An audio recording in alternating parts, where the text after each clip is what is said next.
My institution is financially stable and academically strong, but it is within a sector of British education now that is having to face up to in the order of 20 to 40% cuts in core funding, and questioning about the nature of the university, whether we have too many, too few, whether we're doing the right kind of things, whether the balance of research and teaching is appropriate, and so on. Yes, we are a private university. We are one of the bigger private universities in Europe, and the situation in our country is particularly is not good, you understand, and we are having some cut of our budget from the state, from the government, and so we are facing this new situation and these new challenges. I'm speaking in the conference in a section on Meet the Experts, where I'm talking about leadership in relation to universities' involvement with civil society.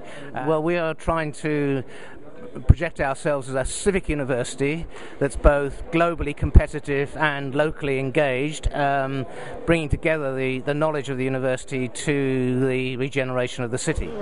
Sure. Well, we're not in a time of crisis yet, but my institution is a medium-sized Scottish university. We've got about 15,000 students. We do a lot of business overseas as well, especially in Hong Kong and Singapore, mainland China. And we're doing extremely well financially at the moment, but we are equally preparing for a very rapid downturn in economic circumstances. I'm the principal social sector specialist from the Asian Development Bank based in Bangladesh. The reason I'm here is because the Asian Development Bank is moving more toward higher education, so it's a good opportunity to update knowledge, get more network and so on. It's for knowledge sharing, updating. Well, my name is Carolyn O'Brien. I work in international relations at the University of Melbourne in Australia, and I've specifically come to this conference en route to the IMHE Conference, which is in Nantes this year. So having 2 days to look at the broader perspective of higher education would be immensely valuable for me to learn more about. My main research area is about human resources in science and technology. And in this age, the role of university is getting more and more important. In Korea, we have also many problems in university. So I'm here to see and study what's the global trend of higher education and its future.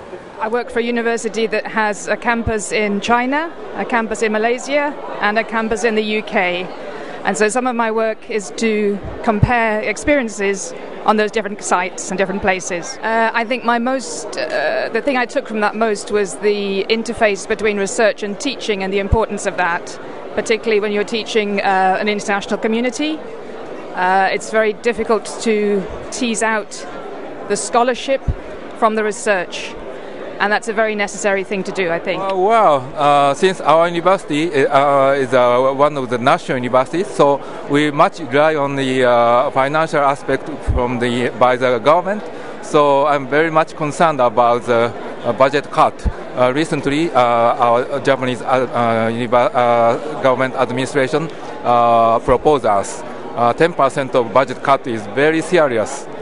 And I do work on issues to do with student funding, which so far hasn't really been discussed much at this conference, which surprises me in terms of that being a major cost to the higher education system and the way in which that may be vulnerable as a result of the overall cuts in spending.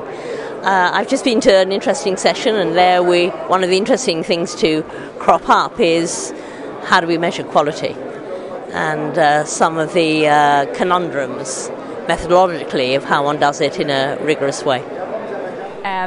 We have been on a growth path both in student numbers and in research activity for the last 10-15 years, and have been doing extremely well. So the crisis has hit hard for us, you know.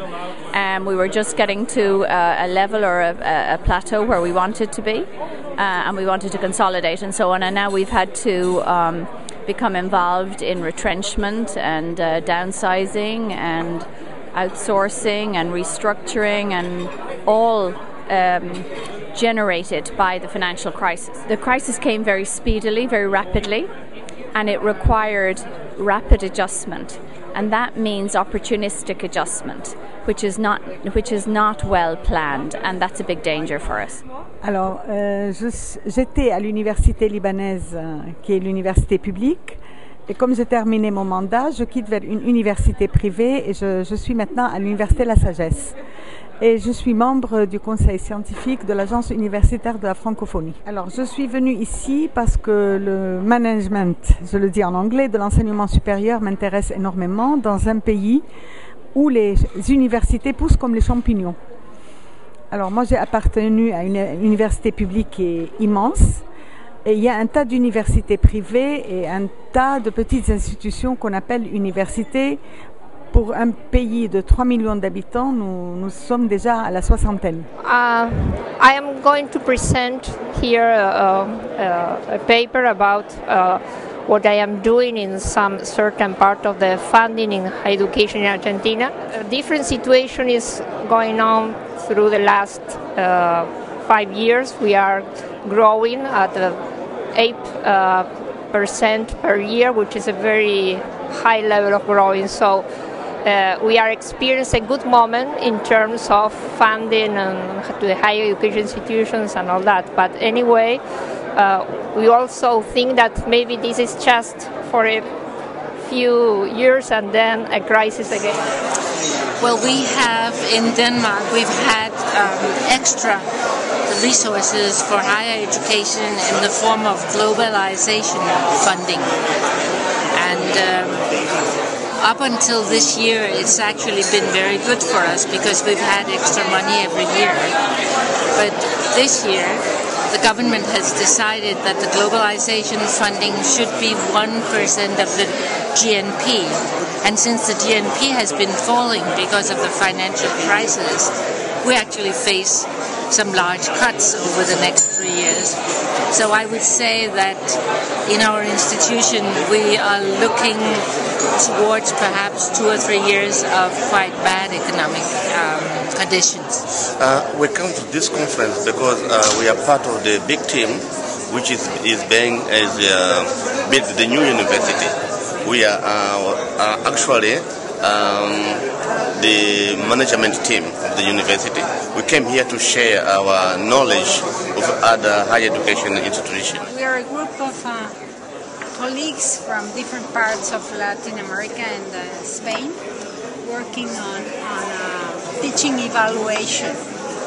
So we are developing different programs and instruments to evaluate the quality of teaching. We're looking at budgetary cuts in the Netherlands and at the same time increasing student numbers, increasing pressure to perform in research, a lot of that kind of thing. I've come to this event because we're in a situation at the moment where we're looking at alternative ways of trying to increase our investment, increase our student numbers, and really wanting to see how people are doing it from other disciplines and more specifically from other countries.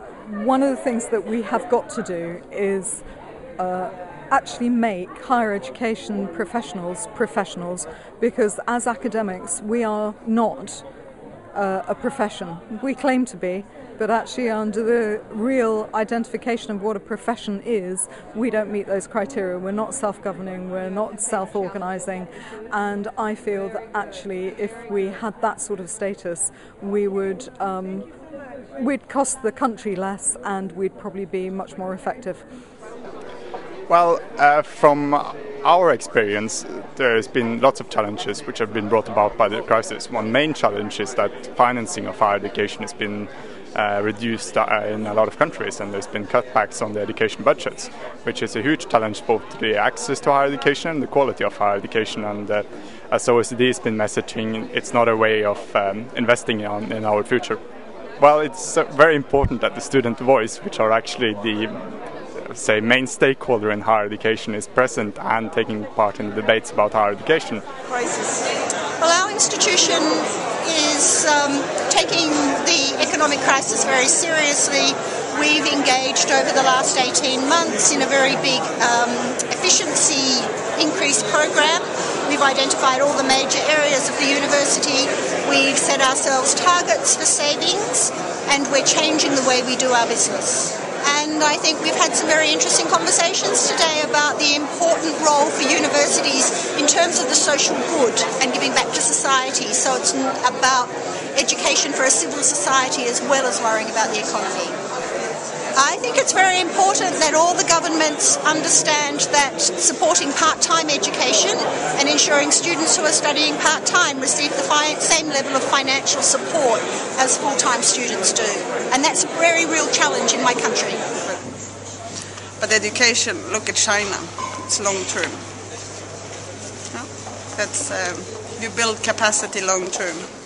It's not done over a few years. So less of, immediate trends and more on strategic long-term planning. At the same time, we're trying to improve our level of quality, and there's no better way to do that than by learning the trends and the best practices elsewhere.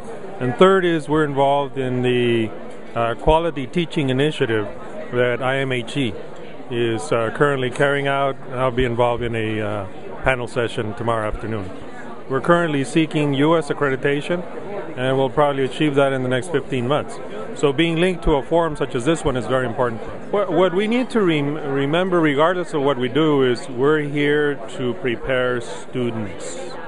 We should not forget about students and making sure that we offer to them a quality education regardless of what our strategies happen to be.